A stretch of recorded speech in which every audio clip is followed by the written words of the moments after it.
Welcome to Licensed Poetics, a podcast about creative storytelling. I'm your host, Vonne. And I'm your host, Achim.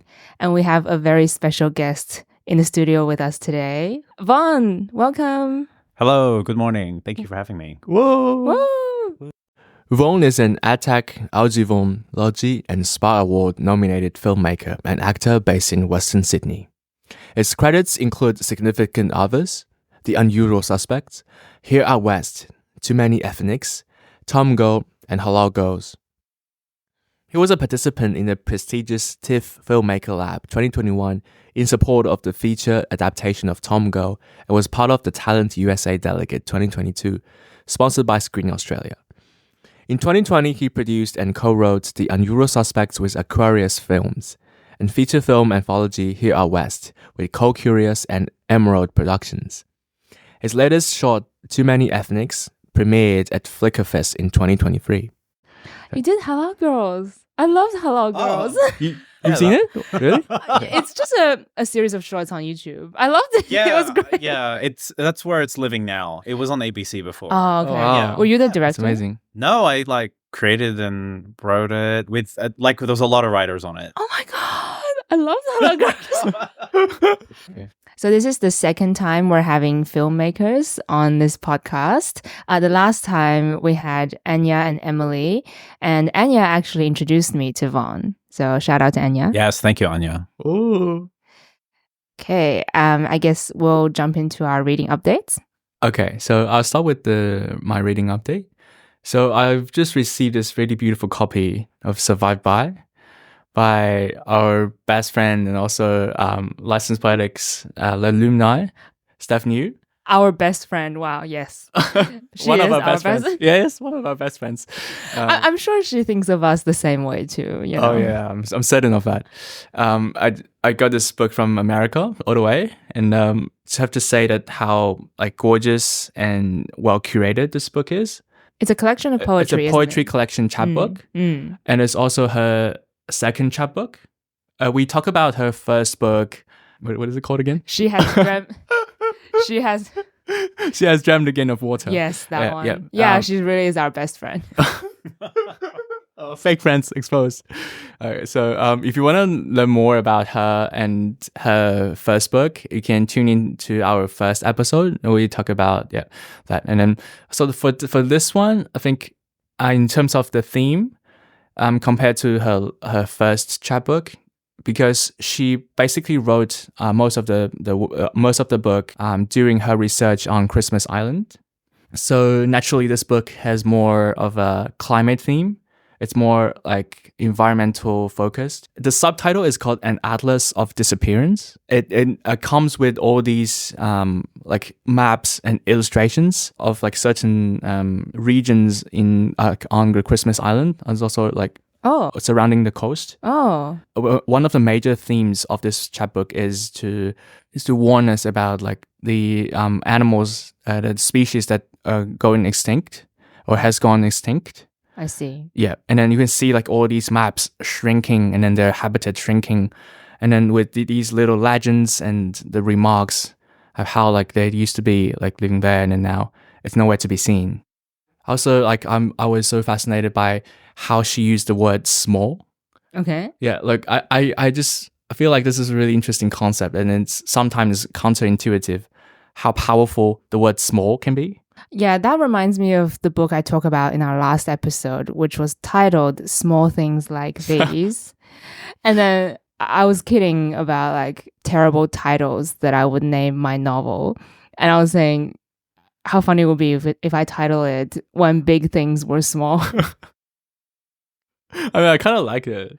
I hate it. Oh my God, it's so bad. It's like one of those exercises you're trying to write the worst thing and you possibly can. Yeah, the worst thing. It ended up being good.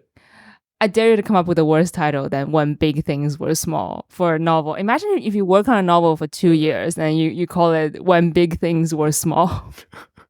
Wait, isn't there used to be a game called Little Big Planet? Is it something like that? That's better. That's better than when big things were small. There's also this one particular poem that really resonated with me. It's called Motherhood in a Climate Crisis. And this one line that reads, "The rind-filled melons of still lives lying sliced open next to a skull." Because I was traveling a little bit, and then I was like visiting all these galleries and museums. Like I'm quite fond of the French impressionists.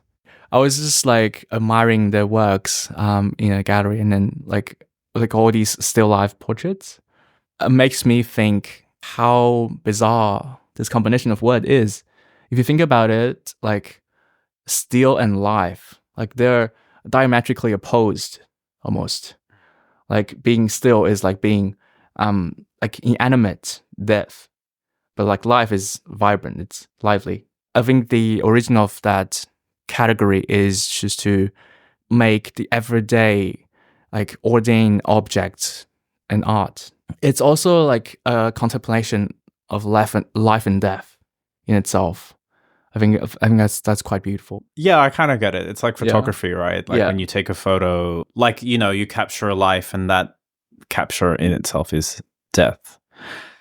Right? Because life is constantly moving, and That's to right. capture something so still is to kill it. Mm. It's interesting, that line you said, like, I caught a bit of that, but like the juxtaposition between like melons and skulls, I think like it's such a human thing to like impress humanity on nature as a way to reflect on our humanity as well. Mhm. Okay, cool. That's my reading update. I've been really busy for the past 2 weeks, so I don't have a finished book to talk about today like I usually do. But I did start reading a very, very important book. Okay. A book that literally everyone has been telling me to read for years. And the first time I tried reading it, I was in high school, and that was many, many years ago now. And it is none other than The Three-Body Problem by Cixin Liu.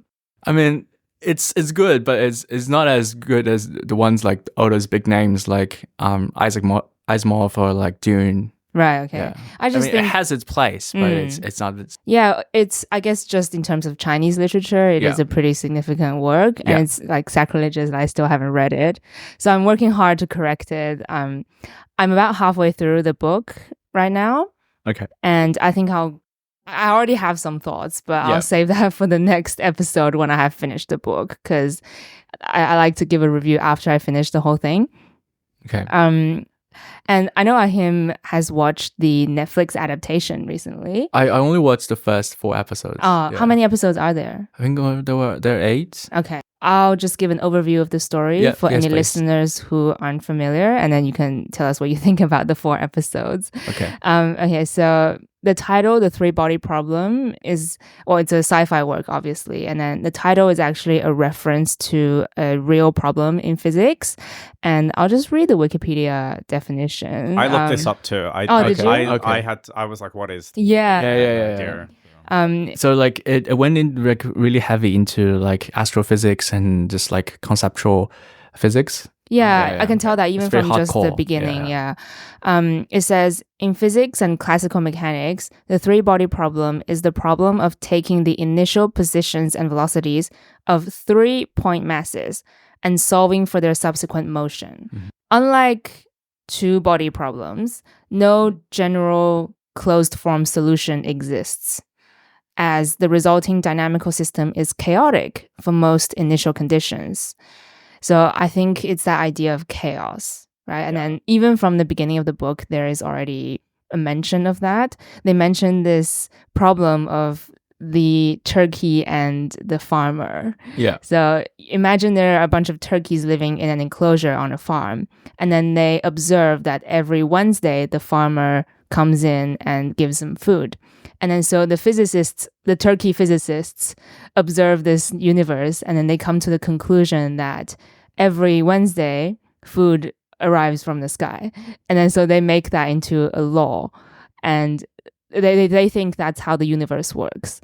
But then obviously they don't know that that's just completely random day that the farmer picked to feed them, and that could change at any time. Yeah, and then on a day of Thanksgiving, like they thought the food would come again. Yeah, and instead they were like, they're the food. Yeah. They're the food.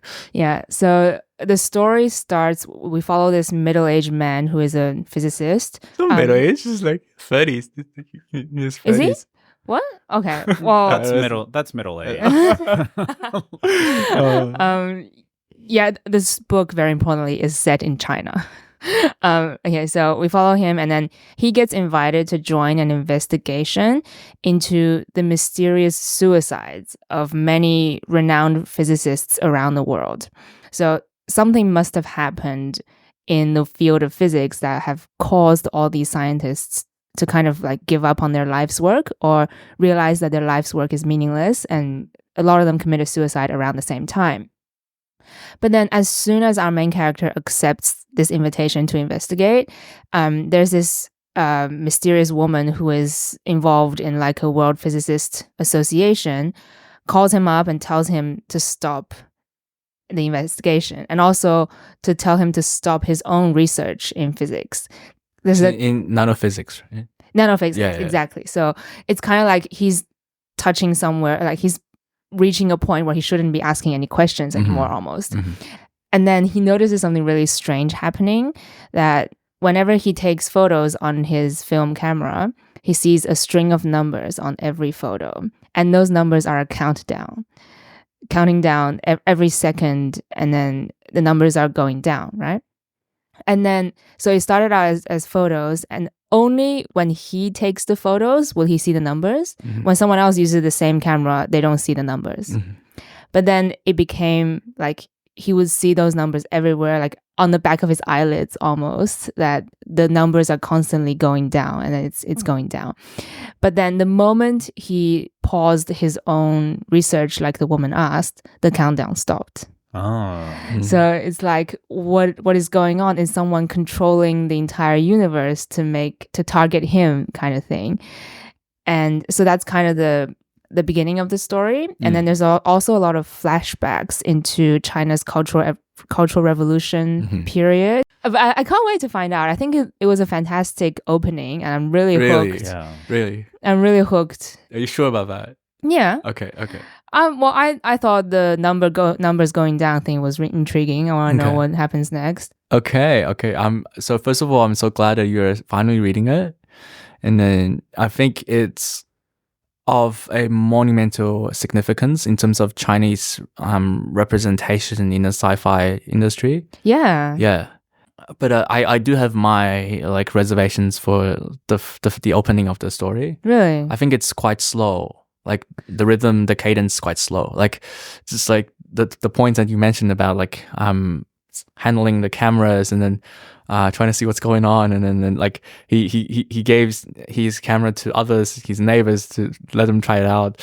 I don't know about that. I mean, I did try to read it before and I did give up. So yeah. I mean, it's not something that it's not something that makes you put the book down, but I just feel like, because Cixin Liu, he is not a professional writer.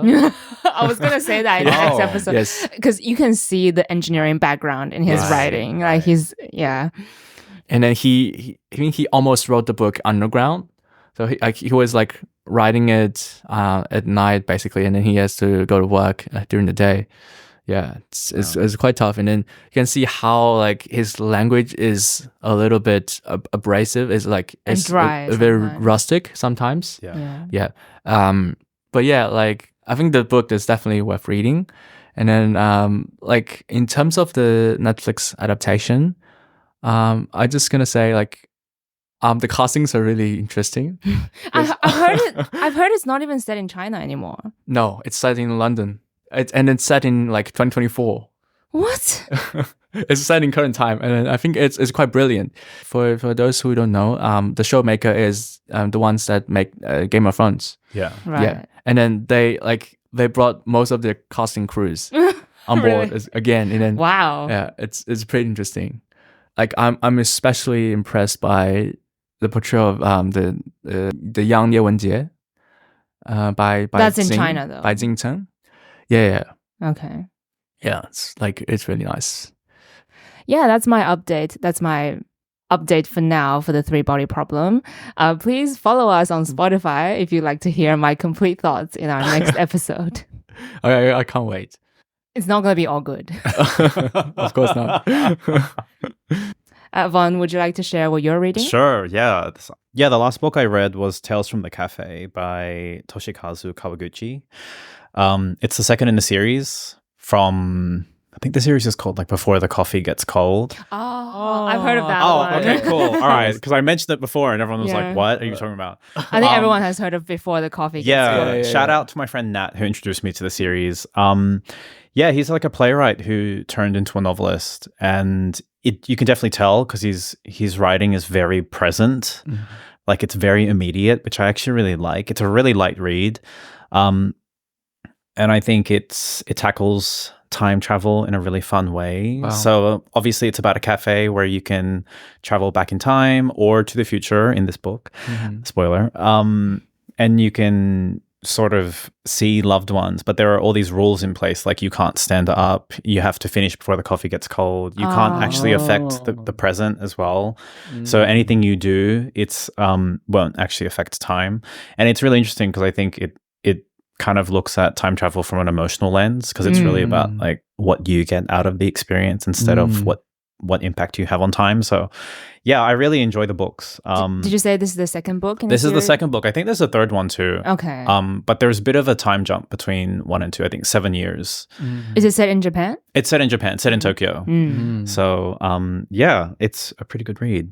I Nice. highly recommend. Cool, yeah. I think coffee shops are just magical places. I love a good coffee shop. I'm always there. Just like, I wouldn't say wasting time. Like I write in coffee shops all the time. And Oh, just, me too. Oh, is that where you are? Me too. yeah, you Yes. know, it's like I like overhearing conversations and then just like Eavesdropping. yeah, but your intuition tends to just like expand when you have that white noise. So. That's right. If I could, I would just sit in coffee shops all day, but I can't. What's stopping you?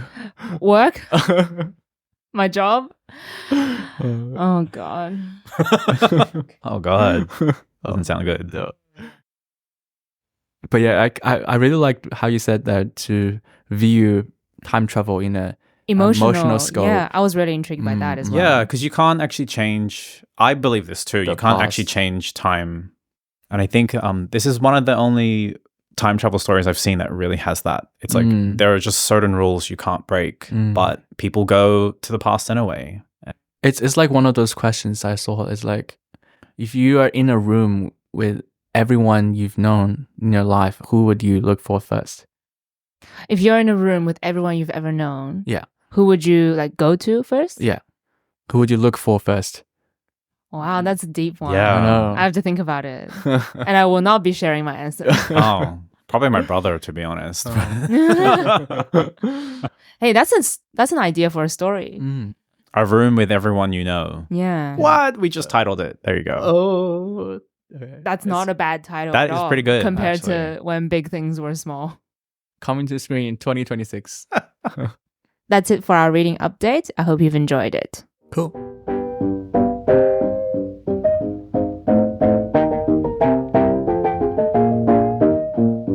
Okay, now let's move on to our exciting conversation with Vonne.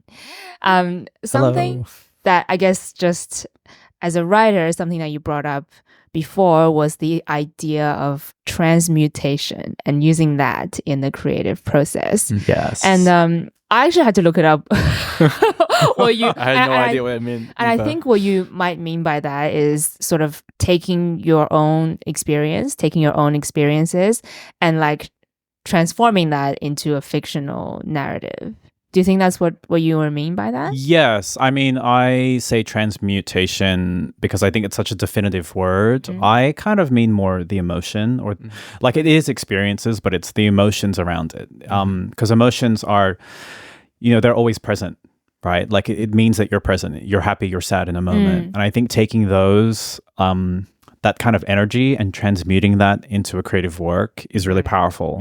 I actually got really inspired by Louise Bourgeois. Oh my God, I love her. Oh my God. Did you I love see it. the Yeah, I did, yeah. the exhibition? When Yeah. Day I've Meets seen it. Night. It was Yeah. incredible, and she talked a lot about sublimation, which is really interesting because sublimation is actually the state of like changing something into its higher form. So it's like going from gas to solid without going to liquid.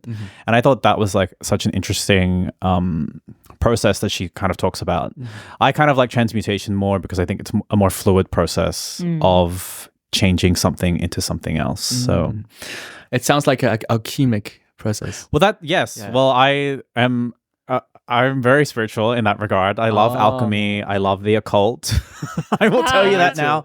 Me too. But yeah, alchemical process is something that I really, as something that you can reflect on for personal development and in terms of your creativity. I think creativity is something that comes from you, from a person, from someone's life. So I'm definitely one of those writers who likes to kind of wait for life to give me creative impulses. I love all my writer friends who can sit down and just like use their mental energy to come up with stuff. And I'm like, you do you. That sounds so great. Like, those writers who are like, I write for 8 hours a day. I'm like, good for you. Like, that's fantastic. Like, I would much rather be sort of rested and, listen to my intuition and spend 2 to 3 hours writing something in such deep focus. It's just a lot more impactful. And Well, I think I'm unfortunately probably the other type of writer. oh no, I think we're the same type of Yeah, I think writers. Achim is okay, probably cool. closer to Okay. you, Vonne. Yeah. there are like, especially because I work in screen a lot, there are places where you have to really learn both styles. So I will say that like having a high level of craft and technique can get you really far as well. But I think where I'm at now, I'm very much more interested in, I don't know, my personal writing. You're quite an established filmmaker already, Vonne. Like, what do you mean where you're at now? Oh gosh, thank you.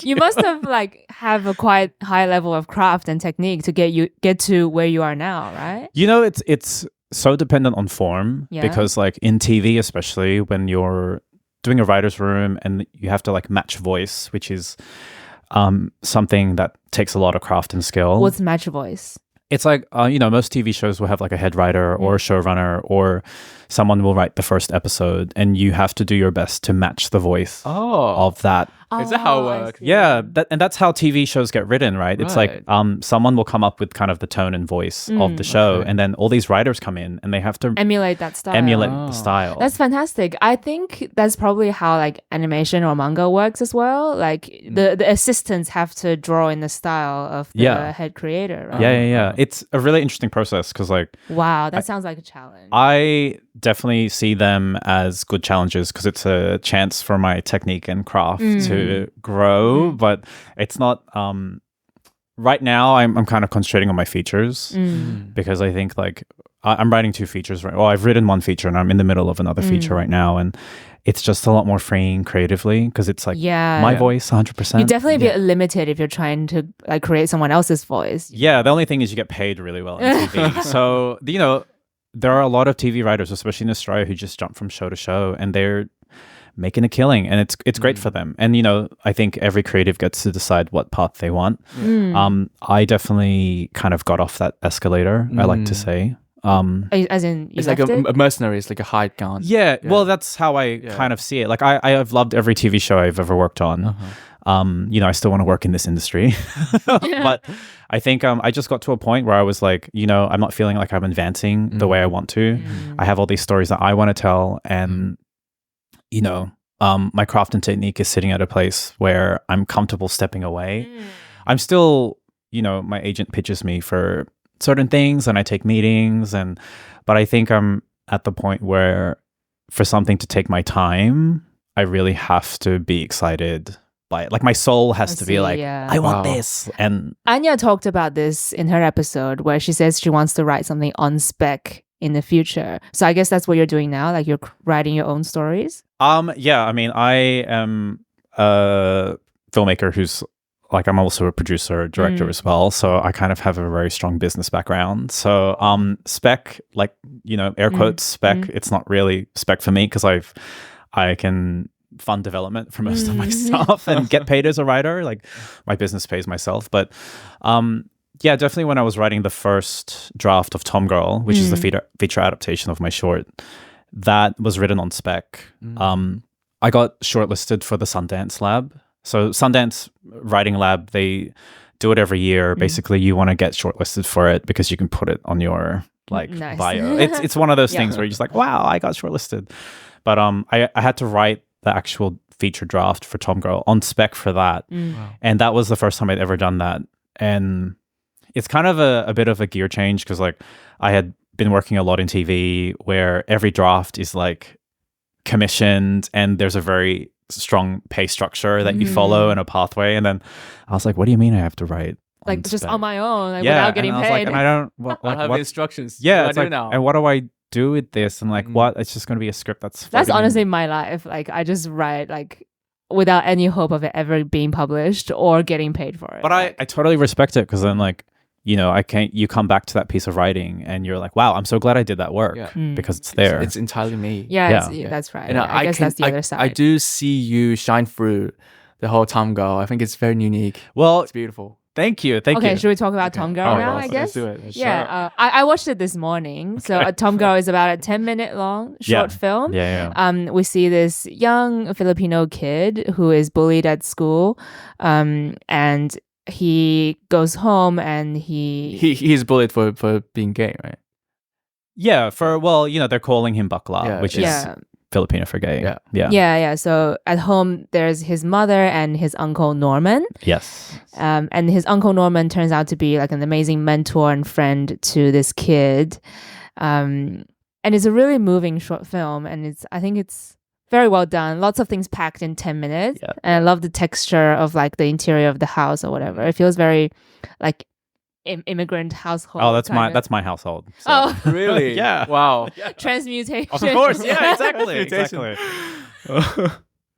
I mean, Tomgirl is based on a memory I have, like when I went to the Philippines when I was 8 and I met my cousin Norman, who is Bakla. So he was okay. like, You took his name, literally. yeah, his name's Norman, and That he feels so was special. a drag performer as well. And I'm walking around like 8 years old, and he's like in high heels. I was like, what is this? Like, who is this beautiful person? You know, I was so amazed by it. Yeah. What kind of happened was I came back to Australia and was telling all my friends about it, and they just were like, "Oh, that sounds so gross!" Like, "Oh," and I was like, "What? That's It's very like accepted over there. yeah." And that's like the first time you learn. I kind of wanted to capture this idea of like a young person's like burgeoning understanding of identity, where it's like, wow, I've been doing this my whole life, and now all of a sudden it's bad.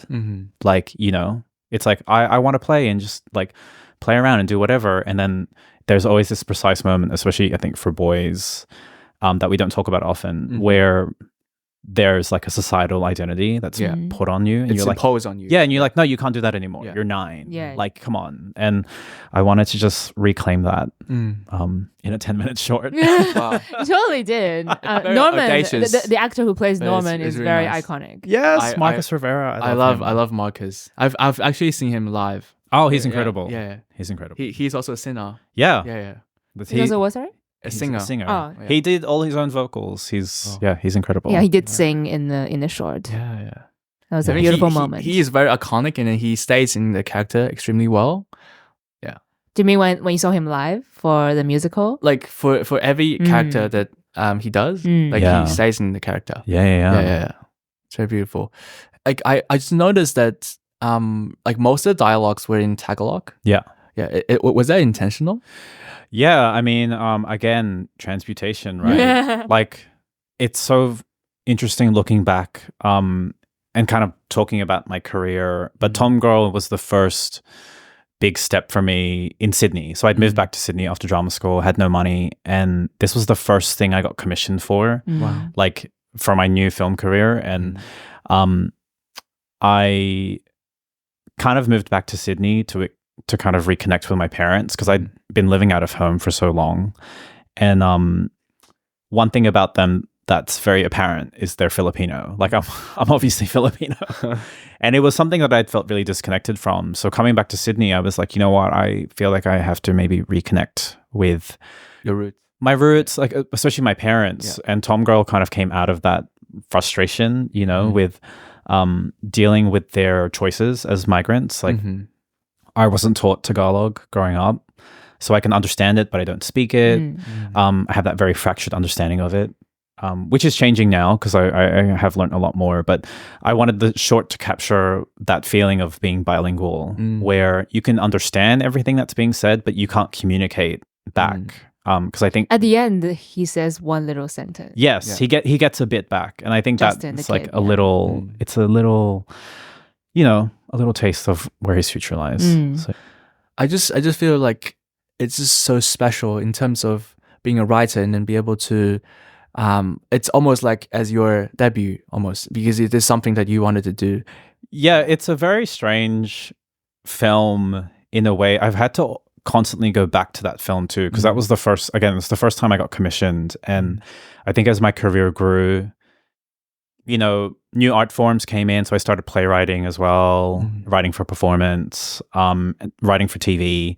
So like other career questions came in, like money and like career progression and like, am I going to move to LA? All this stuff. Are you? On the cards. Okay. I've tried to move to LA like twice already, but COVID happened, no. which was so bad. But it's a film that I constantly go back to because it's like, okay, so I've done this like massive TV show now. Like, what am I going to do next? And everyone's yapping at you, right? Like, yeah, blah, blah. Like, you should do this, you should do this. And then sometimes I just put Tomgirl on and I'll watch it again and be like, okay, this is the stuff I made when I didn't know any better, when it was just me, like trying my best. And it's still the film that people most connect with me. This is kind of where I want to go. So it's always, I circle back to that film often. And that's kind of where like the feature adaptation is sitting now. Wow. Like I was able to write that. And it's kind of like going back to where you started and like reminding yourself like where you came from. Yeah. Wow. Yeah. That's powerful. It's very nice to have such a seminal work for me. People still will bring up Tomgirl all the time, even though I've done like all these other shorts and TV shows and stuff. They'll be like, "Oh my god, I love that film," and I'm like, "Oh, which one?" And they're like, "Tomgirl." I'm like, And you're like, "Oh, come on." I was like, course. "Okay, the 10-minute one that I did, sure." Like, but yeah.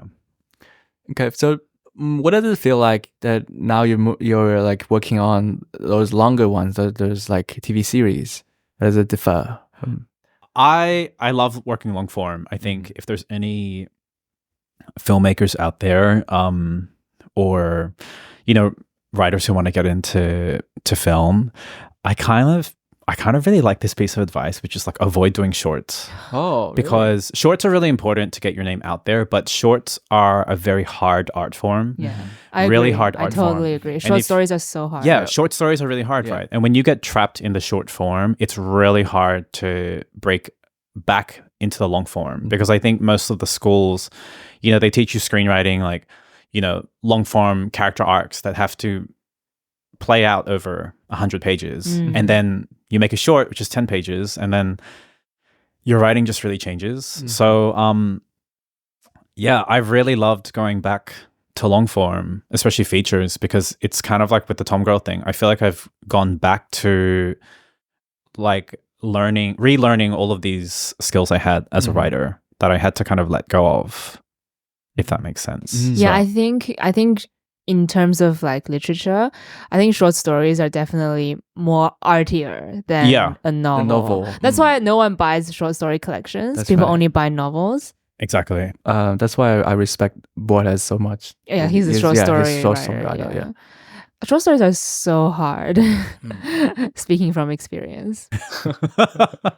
Oh God. But yeah, short films, like, they don't make money. Like they just don't. They get your name out there. They get your name out there, but then even that's like a small stepping stone. Yeah. And then you have to play the festival circuit, which is always really frustrating because there's. I've heard about that.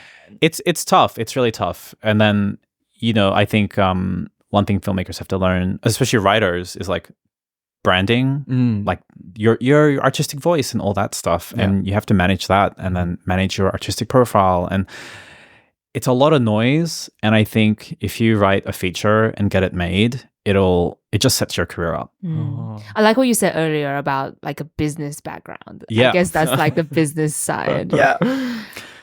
That is my business. So do you have your own production company? Yes, I do. It's called In Between Pictures. Shout out to my producing partner, Maren. So we've produced all my shorts. We produced Halal Gurls as well. Can we talk about Halal Girls? Sure. I love. Okay, so Halal Girls. I watched this years ago on the ABC YouTube channel. Yes. Actually, it was free, and it's just about two sisters who live in Western Sydney. Yeah. Two sisters living with their mother. Yeah. And then they go up to all sorts of adventures. And then there was one or more episodes set in Ramadan as well, when everyone's fasting. Yeah, there's 6 episodes all up. Yeah, so. yeah. And then I loved it. It was really funny. And then I loved how, like, at the beginning of Ramadan, the younger sister is not fasting because she's on like, I got my period today. and then the younger sister like leaked some nudes or something. Yeah. And then like the older sister is trying to juggle like her family and also her career. She's an aspiring lawyer, and then she's like a workaholic and everything. Yeah. And then there was one moment where they're in like an IGA or something, and then some people try to offer her food during Ramadan, and then she's like, "You're in Bankstown. Everyone's fasting. Don't offer food." Yeah. What was it like? It was such a great process. Like, again, it's like, kind of like Tomgirl. Like, I got this opportunity to get this show made, and it was it your idea to pitch? It was my idea, but I was working with another, I guess, I don't want to say a producer. He wasn't a producer on it, but it was like a really close friend of mine that we'd kind of been coming up with this idea. And I went out and like formed the team myself. Like I always look back at these points in my career, air quotes career, where I was doing things like for the sake of it. So I would like go out and like go to writers meetups and like go to Bankstown Poetry Slam. I'd just meet all these really interesting writers years before we did Halal Girls, and I just formed this team, and I would tell them like, "Oh, I have this idea, and like, do you want to help out on this?" And they'd be like, "Yeah, sure." And I actually formed the team first, so naturally, and then ABC commissioned us. Wow. But it's so strange because it's like a lot of people, I think, you know, especially in your early career, you're chasing like initiatives, or you're chasing development money, or you're chasing commissions, and I kind of was like, no, we're doing this already. Like, we're already doing this. So the like, commission came after. Yeah. So I was like, ABC, like, do you want to come on board what we're doing already? And it was a really fun process because I think I'd done all that foundational work. They were very hands off. Because you know, that's cool. Yeah, you often think like broadcasters are like really scary people and they give you a lot of notes, but it's like, no. Like, we already know what we're doing. Like, we have a process that we've talked about, and we're going to do it this way. And this was like 2018 that we were writing it. So like, the word cultural safety didn't exist, you know, like it was before the reckoning in the industry, as I like to say. So that was so special. You have more liberty. And that's it's again like it's like the Tomgirl experience. And then we just honestly, it's such a maelstrom. We wrote the show together. There were 6 writers overall. The whole room was mostly female Muslim. All of us were from, air quotes, the area, you know, like Western Sydney. And we'd all grown up on these streets, and we just made something truthful to us. And it was the best because, like, you know, there were aspects of the show that were in contention with what the broadcaster wanted. Like, you know, if we got a note, it's like, oh, we want this to be like spicier or sexier, like, you know, girls being salacious. And then it's like, cool, okay, like, let me take that note into the room and see what the room has to say about that. Because, like, I think that's there's a middle path to everything. And, you know, we brokered that conversation, and it was like, what does salaciousness look like for a Muslim hijabi girl? And there is a line. And then it's like, okay, what's the line? Let's talk about the line. Let's write towards that line. Peep a toe over. But like, let's be safe as well, because like there's cultural safety, right? And it's so strange because I was doing this kind of all by intuition because no one had practices to give to us. So I was like, oh, okay, like, I don't want to say that to the room because that's kind of offensive. Like, you know, I would guard the room and, you know, protect everyone in there. Or I would be like, you know what, that's something I do want to explore. Let's try that out. And we made the show, again, really big maelstrom. It's actually, we made it around this time in 2019. So it's like a 5-year anniversary now, which is crazy. But yeah, we shot all on location, which I actually always fight for. Does that mean in Western Sydney? We shot it around Bankstown, Greenacre, and Parramatta. on the streets of Greenacre, which is like crazy and like there's a lot of cars revving. And I'm like, no, use it. Like this is the real life, right? I love a hot set is what I call it.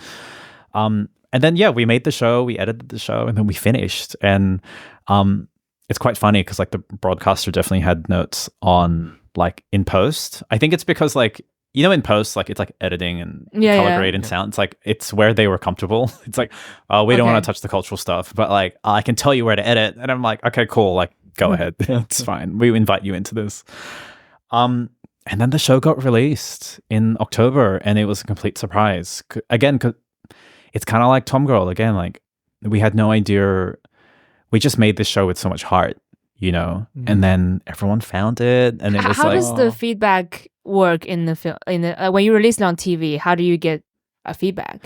Because of the nature of the release, I actually fought to manage our own socials. So we actually, it's quite rare for ABC to let shows manage their own, have their own socials. They like to pump everything through ABC. But we kind of said like, look, there are behavioral patterns of the audience, like the specific audience, especially in Western Sydney, that aren't aligned with ABC viewing patterns. They don't check ABC. You know, like they need to be able to share the episodes via WhatsApp.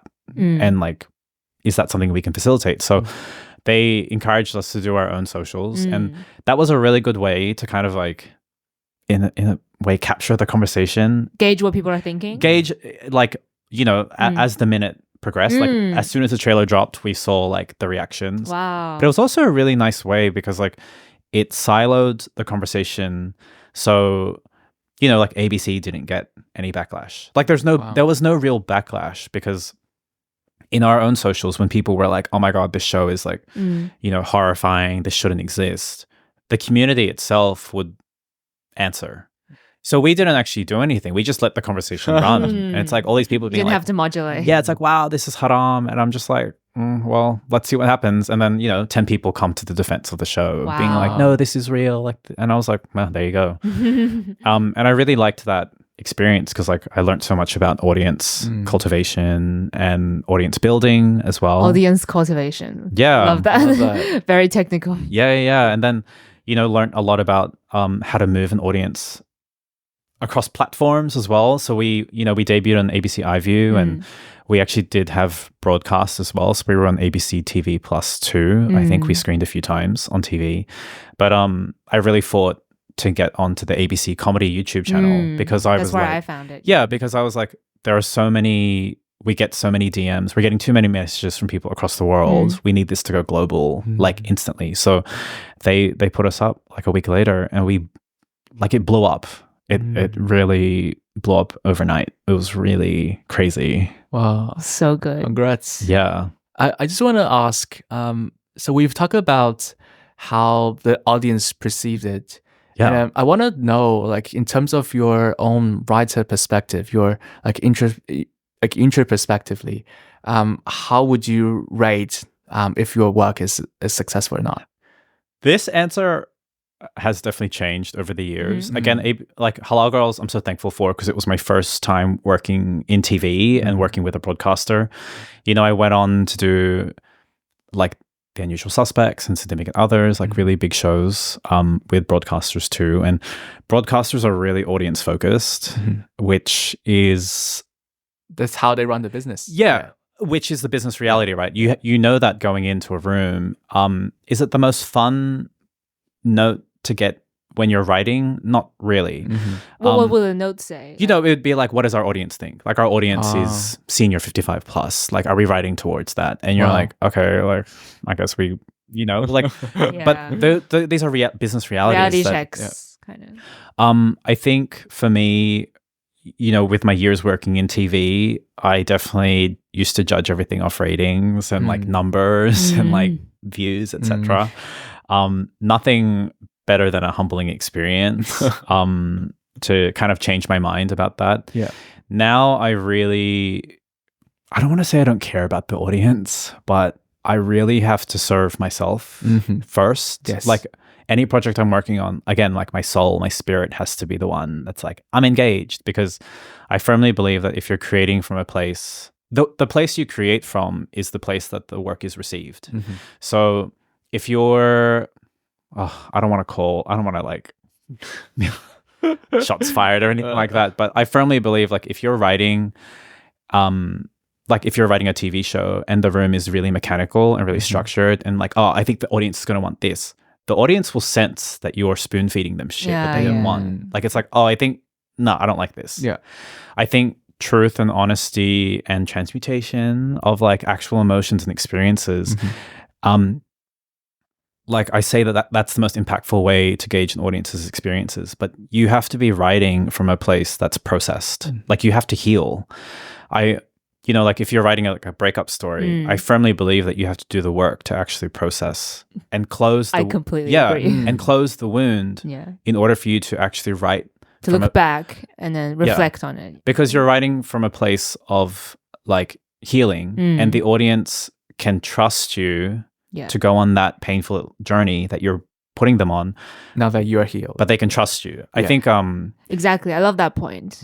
Yeah, I mean, unfortunately, it's something I think with how we're sort of commissioning writers, especially POC writers, it's like, I'm sure you've talked about this before, but like the trauma porn idea of like migrant stories. And it's like some of these stories are... It gets old.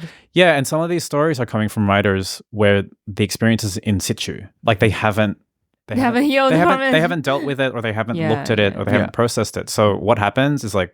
Trauma dump. Well, the audience absorbs that pain and then the pain goes nowhere. So the audience is like... There's no resolution. Exactly. The audience is going to turn on you. Yeah. I said this a lot on Unusual Suspects because my mom has this like saying that she always says, it's a very Filipino thing, but like Filipinos always get through the pain to get to the joy. It's like, that's why Filipinos are so joyous because like we go through a lot. Like we have, like everyone has no money and like, but we have our family and like, we make the best of it. Right.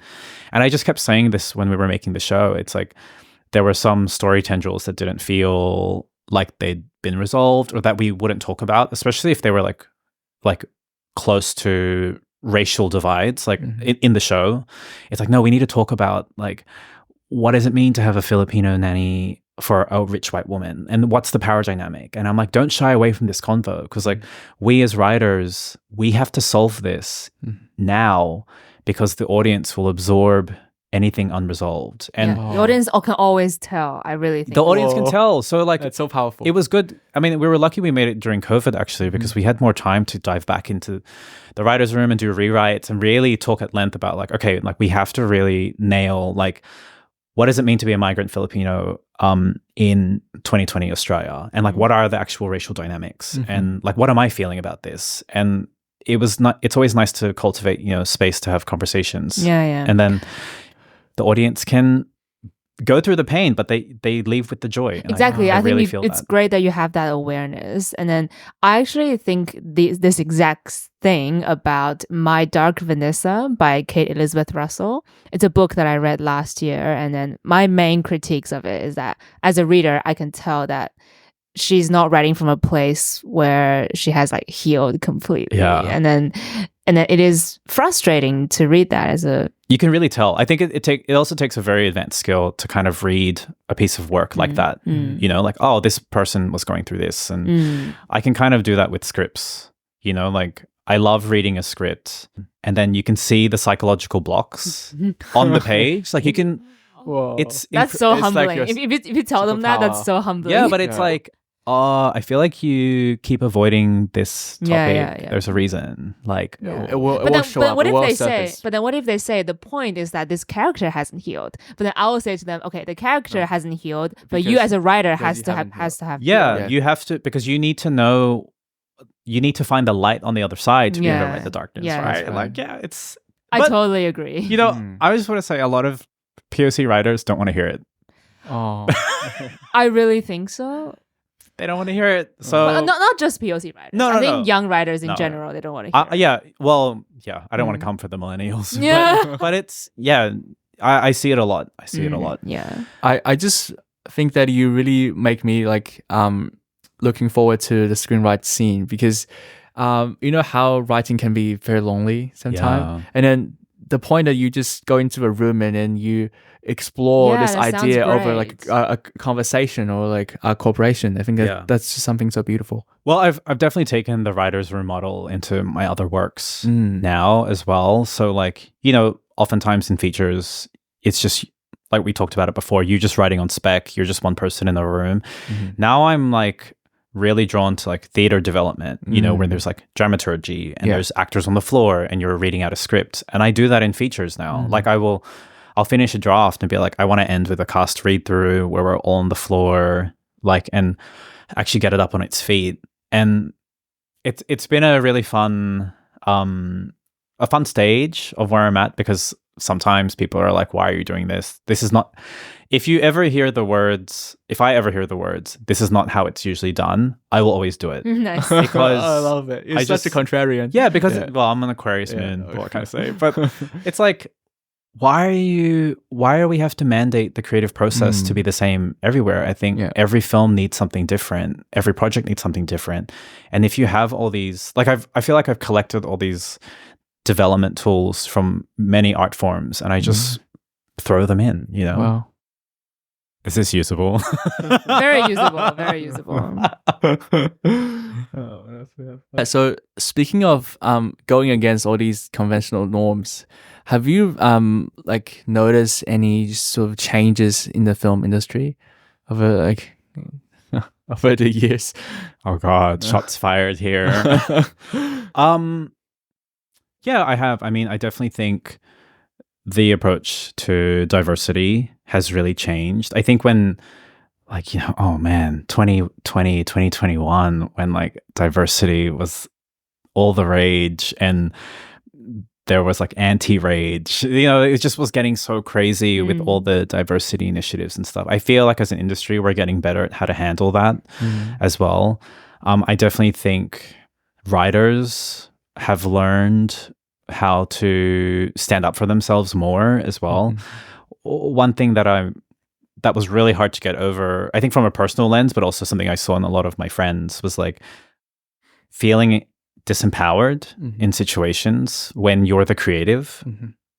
And I just am always like, what are you talking about? Like you have the creativity, like you literally have the gold, like you're the value in that project. Why are you being made to feel like you have to follow the rules, kind of? Yeah, and also like, why are you undervaluing yourself? You know, I think some of these systemic issues, yes, there's systemic racism, yes, there's privilege and opinions as well, but I think a lot of quote air quotes like marginalized writers have to really check when they're disempowering themselves in a situation. You said it's internalized, right? It's totally internalized. I think racism in general in the industry is a very personal issue, you know, because that's the insidiousness of racism, is that like, especially in the creative industries, it's like other people treating you badly is always going to be shit, right? But when you start to tell yourself that, and your inner critic starts to reflect that, that's when you really lose, because it's yourself who becomes your demon. So yeah, I love it what you said. Stand up for yourself. That's so important. Man, I'm telling you, like, I remember like when we opened here at West at the Sydney Film Festival at the State Theatre. Is this Halal Gurls? Or? No, here at West. Okay, the anthology feature we did. And like, I just remember being on that red carpet and they were like, you know, all the questions were really nice, but it's like, wow, 8 POC writers. And, you know, the questions were like, how do you feel today? Like, oh my gosh, your film is opening the film festival. And some of the, you know, the expected answers were like, oh, I'm so grateful to be here. And like, yeah. And I just remember being like, no, this is a chance to change the narrative. Wow. Nice. And I said, I feel really deserving. Yeah. I've worked really hard. We've all worked really hard. And we're opening the Sydney Film Festival. It's incredible. And we deserve to be here. Thank you. And it's like, let them know. Very good. But it's like, it's making a statement. Yeah, but I love being like personally grateful for my life and like my career, but I know put that you deserve it, you know? You're worth it. Exactly. Totally. And I think more people need to be more upfront. It's quite Should funny. be like, where was my invitation last year? Like, fuck you. Yeah. It's quite funny because it's like, when I watched Barbie, like the Greta Gerwig movie, Yeah. it opens with one of those jokes, you know, where the the Pulitzer Prize goes to writer Barbie, and she says, "Thanks, I deserve this because I worked really hard." And I was like, "Wow, I share a lot of commonality in that because saying you're deserving is like you seem facetious." And I'm like, "No, I deserve it. I stand by that. You know, I worked really hard. I got here." Love that. That was great. It's like, it reminds me of that moment I saw. I'm not sure if you heard the movie King Richard. It's about it's about how they raised the daughter Serena and Venus Williams. Yeah. And then there was one scene where all the sponsors came to him and were like, "Oh, your daughter is like doing great. It's just so incredible." And he's like, "What's so incredible about this? Like every white girl is doing it, and you're not saying that. It's so we are black and you're saying this." Yeah. There is, I mean, it's the constant pressure, I think, when you're from a marginalized identity. It's like you get infantilized with every celebratory experience. You know, like, "Oh, wow, you got published. That's so cool." Yeah. And you're like, "Yeah, this is my Like, fifth time." It's like, You know, it is kind of, I think, an issue we have especially in the Australian film industry, because we don't have a star system. Like, we don't make stars. We just don't have the capacity. Like, we don't have a management system. We don't know how to really weaponize our talent to like, especially if they're POC talent. We really don't know how to like make them stars. Like, I'm talking stars like Jennifer Lawrence, Emma Stone. Yeah. It's like I can rattle off a bunch of like POC actors, and you're like, "Oh, I think I've seen them in this." And the star system is really important in audience building, audience cultivation. Yeah. And it's something that's really lacking in the industry. So, yeah, there are, and this is kind of what I mean about there are business solutions to a lot of these systemic issues. So learning the business side has really helped. It's time to move to LA. Yeah, I know. I love that where you're coming from of your business point. It's like you're doing the business for a purpose. You're not doing it for the money or the reputation, but no, it's like they're just byproducts. Well, it's also, you know, like my biggest critique of a lot of diversity initiatives, especially when I kind of was giving feedback going through them. I think a lot of them have changed now, so I definitely recommend going for them if you're eligible. But is a lot of them leave you with such a great experience, and then they don't give you sustainable career advancement. They don't give you the skills to actually keep going, you know. So a lot of filmmakers, they would get this, you know, diversity initiative fund or get commissioned for something, and then they're just left to the wasteland. They're like, "What do I do now?" And you're like, "Go out and make your own work." It's like, how do I do that? I think solid business practice behind your creative practice equals sustainable career. Exactly. Like, it's a business, you know? Yeah. You do have to learn all of that. Yeah. It's such a fun little equation to have as well, because like, even though I say that, I've reverted back to just 1,000% working with my own voice, really taking the time to cultivate it. But you still need your business But background. I still need the business background. So it's kind of all the projects that I'm working on now are 1,000% Vonne. And it's kind of what I want to represent myself as in my work as well.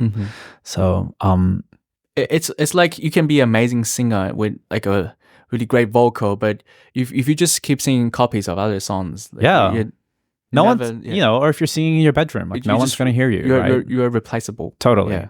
Totally. So can you shed some light on your history of like being a songwriter? Yeah. Oh, yeah. Okay. I'm glad you brought that up. Yeah. Okay. So if I could choose any other career, honestly, I would be a musician. Wow. Because I really love songwriting. I am influenced a lot by music. I'm a Pisces rising, just going to let you know. So I listen to a lot of music, and I always love tracking like the changes in pop music. And, you know, like recently 2-minute songs are really big. And yes, because of TikTok, it's a business proposition, but 2 minutes also means that you get more Spotify plays, which means more money, right? For the same amount of work. I love kind of learning about how the art form changes. And because music in general, you can work on something really quickly and then release it, and the effect is seen immediately. Like, people will consume it, especially if you're, you know, if you have a bit of a following, people will always really it's like real-time changes to being an artist. And I love that because there's a lot of response. Like you can respond to your audiences and stuff. Really hard to do in film because you're sitting in a room doing nothing. Something that is really fun about theater, though, is what I love, that you can change a show every night. But in terms of songwriting, I love like all the little tricks you can do, you know, in terms of like what rhymes with what, or like, especially when you change a lyric, a repeating lyric. I love that shit. I love What's your instrument? Oh, I can play piano. Yeah. But in terms of actual lyrical songwriting, I just love when someone will do something interesting with the lyrical pattern. So you're more into like the literary side. Yeah, I love the lyrics. Same. It unlocks the emotional side of an experience. Like I've wanted to talk about this for so long, and I never have anyone to talk about. But there's this song called "How Long" by Tove Lo, for instance, and she does this speech pattern. Tove Lo, like the Swedish pop. Yeah, the Swedish pop star. Is that how you pronounce her name? Yeah, I have no idea. Tove Lo, I think. Yeah, but right. like she sings like how long.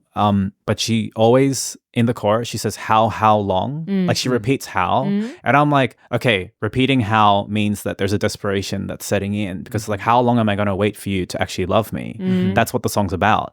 But the fact that she repeats it, how long, and then it's just like with her, you know, with the bridges that change, and then like the key changes, and then the repetitions of certain lines, her desperation climbs, but the lyrics are the same. Wow. So I'm just like, that is a very emotional experience that is twisting and turning, and very much captures like a present moment of like being in that torturous. Yeah, that's a very feel. well done little in 3 minutes. Yeah, in 3 minutes. So. In a fun way, I always describe my films as pop songs as well, like certain pop songs.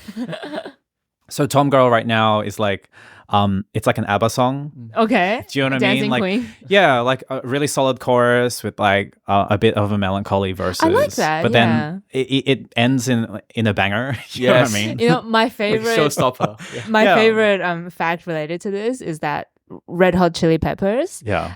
They cite Charles Bukowski as their literary reference. There you go. Literary inspiration. There you go. Oh my god, I love it. I love it when I discover that fact. Yeah. Because I love Charles Bukowski's not all of his poetry, some of his poetry, because he writes about like the LA underground scene, and a lot of Red Hot Chili Peppers songs are about that. Yeah. And I feel like some people maybe they pay more attention to the music, but I definitely pay attention to the lyrics a lot more. Are you a Taylor fan?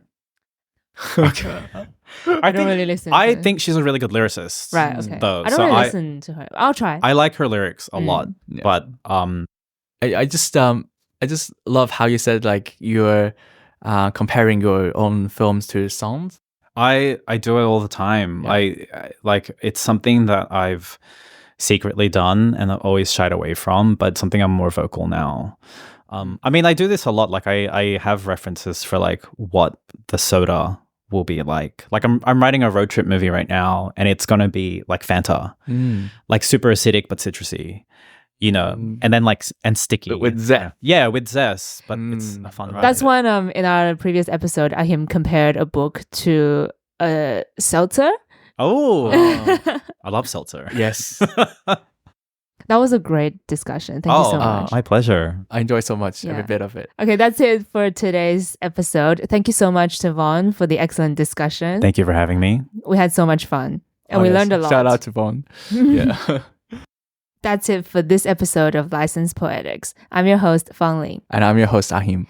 Thank you again, and we'll see you in our next episode. Bye. Bye. Bye.